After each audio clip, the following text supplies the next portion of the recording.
बिहार उपचुनाव में एनडीए का दोनों सीटों पर कब्जा। बिहार विधानसभा की 2 सीटों पर हुए उपचुनाव में जदयू ने सीधी टक्कर में राजद को हरा दिया है। लालू यादव का प्रचार भी आरजेडी को सफल नहीं दिला सका। दोनों सीटों पर जदयू की यह चौथी बार जीत हो चुकी है। कुशेश्वर स्थान में जदयू के अमन भूषण हजारी ने 12,695 मतों से राजद प्रत्याशी गणेश भारती को पराजित किया है, जबकि तारापुर में जदयू के राजीव कुमार सिंह ने 3,819 मतों से राजद के अरुण कुमार शाह को हराया है। राजद ने शुरुआती मतगणना में बढ़कर बनाकर राष्ट्रीय जनतांत्रिक गठबंधन राजग के दिग्गजों को बेचैनी बढ़ा दी थी। हालांकि तारापुर में मतगणना के पहले ही 20वें राउंड तक राजद को पलड़ा भारी रहा। एक समय में राजद ने 3,865 वोटों की बढ़त बना ली थी, लेकिन 21वें राउंड से हालात पलटने लगे। जदयू का वोट प्रतिशत बढ़ने लगा। हर राउंड में काफी उतार चढ़ाव देखने को मिला और आखिरकार यह सीट जदयू के खाते में चली गई। शुरुआत में डाक मतपत्रों की गिनती हुई थी। कुशेश्वर स्थान और तारापुर में जदयू के खाते में सीट आने पर मुख्यमंत्री नीतीश कुमार ने जनता को बधाई दी। मुख्यमंत्री नीतीश कुमार ने कहा कि कुशेश्वर स्थान और तारापुर में जदयू तथा एनडीए के उम्मीदवारों को क्रमशः अमन भूषण व हजारी व राजीव कुमार सिंह को जिताने के लिए जनता को बधाई। मुख्यमंत्री ने कहा, लोकतंत्र में जनता मालिक है और जनता ने अपना फैसला सुना दिया है। तो उधर तेजस्वी यादव ने भी कहा है कि तारापुर में हम लास्ट ओवर तक मैच खेले।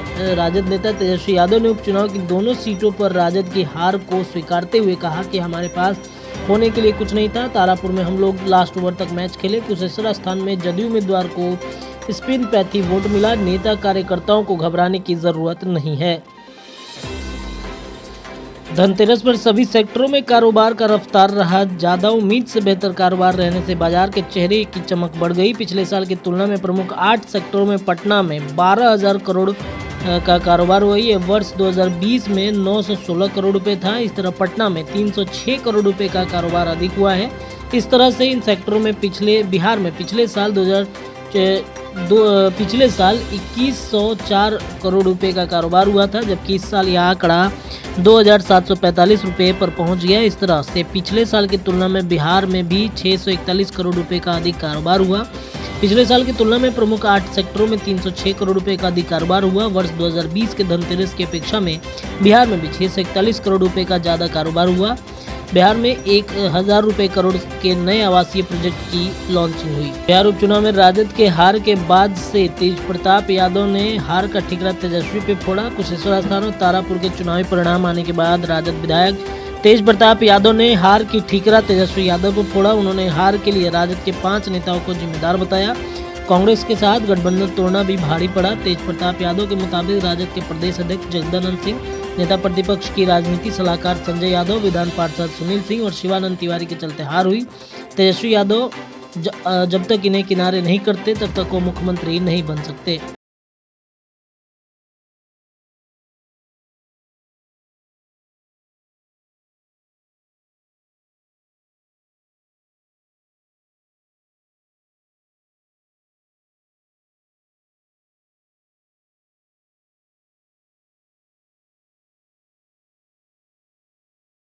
ट्रेनें चलेंगी। छठ महापर्व के यात्रियों की भीड़ को देखते हुए 7 और पूर्वतः आरक्षित फेस्टिवल स्पेशल ट्रेन चलाने का परिचालन किया जाएगा। पूर्व मध्य रेलवे के सीआरपीओ राजेश कुमार ने बताया कि 09461 आधान दानापुर फेस्टिवल स्पेशल 8 और 15 नवंबर को उधना से रात 8:35 बजे खुलेगी और अगले दिन रात 12:30 बजे दानापुर पहुंचेगी। वापसी के लिए 09462 दानापुर उधना फेस्टिवल स्पेशल 10 और 17 नवंबर को दानापुर से सुबह 7:35 बजे खुलेगी और अगले दिन 10 बजे उधना पहुंचेगी। 04550 जम्मू तवी कटिहार फेस्टिवल स्पेशल 5 नवंबर को जम्मू तवी से पहले दिन 12 बजे खुलेगी और अगले दिन रात 9:45 बजे कटिहार पहुंचेगी। तो इस तरीके से 7 फेस्टिवल स्पेशल ट्रेनें चलने वाली हैं छठ व्रतियों को ध्यान में रखते हुए। दीपावली से छठ तक 24 घंटे मिलेगी बिजली। सभी गंगा घाटों पर होगी इंजीनियर की तैनाती। राजधानी के लोगों को दिवाली से छठ पूजा तक 24 घंटे निर्बाध बिजली मिलेगी। पेशू के जीएम दिलीप कुमार सिंह ने सभी 13 डिवीजनों के कार्यपालक अभियंता को दीपावली के दिन विशेष मॉनिटरिंग करने की सलाह दी है। वहीं छठ घाट पर सप्लाई देने वाले पावर सब स्टेशन के विशेष मॉनिटरिंग करने का निर्देश दिया है कि इस पावर सब स्टेशनों की 10 और 11 नंबर को मॉनिटरिंग करने के लिए इंजीनियरों की प्रतिनियुक्ति की गई है। साथ ही सभी घाट पर अलग अलग इंजीनियर की जिम्मेदारी दी गई है। सभी डिवीजन में एक एक कंट्रोल रूम बनाया गया है। गंगा घाट के रास्ते में लगे डिस्ट्रीब्यूशन ट्रांसफार्मर के जाली लगाकर घेराबंदी की जा रही है। जर्जर तार को हटाने एरियल बंच केबल लगाने का कार्य किया जा रहा है। 31 मार्च 2022 से नहीं चलेगी डीजल ऑटो, इसे हटाकर सीएनजी ऑटो खरीदने वाले को 50 को मिलेगा अनुदान। पटना नगर निगम के साथ दानापुर, खगौल और फुलवारी सदर नगर परिषद क्षेत्र से 31 मार्च 2022 से डीजल और पेट्रोल वाले ऑटो का परिचालन पर रोक लगा दिया जाएगा। डीजल पेट्रोल ऑटो को सीएनजी में कन्वर्ट करने वाले चालकों को राज्य सरकार द्वारा सब्सिडी दी जा रही है। डीजल ऑटो को हटाकर सीएनजी ऑटो को खरीदने वाले 50 ऑनर को मंगलवार को परिवहन विभाग ने अनुदान दिया। परिवहन मंत्री शीला कुमारी और परिवहन सचिव संजय कुमार अग्रवाल ने उनके बीच चेक का वितरण किया। रोहित शर्मा टी20 और वनडे दोनों टीमों के बन सकते हैं कप्तान। रोहित शर्मा टी20 और वनडे दोनों टीमों के कप्तान बन सकते हैं। चयन समिति के अगले सप्ताह के होने वाली बैठक में उनके नाम पर मुहर लग सकती है। विराट कोहली ने टी20 की कप्तानी पहले ही छोड़ दी है। अब पूरी संभावना है कि वनडे टीम की कप्तानी भी रोहित को दी जाएगी। बीसीसीआई के वरिष्ठ सदस्यों का मानना है कि टी20 और वनडे की कप्तानी अलग अलग खिलाड़ी को देना ठीक नहीं होगा।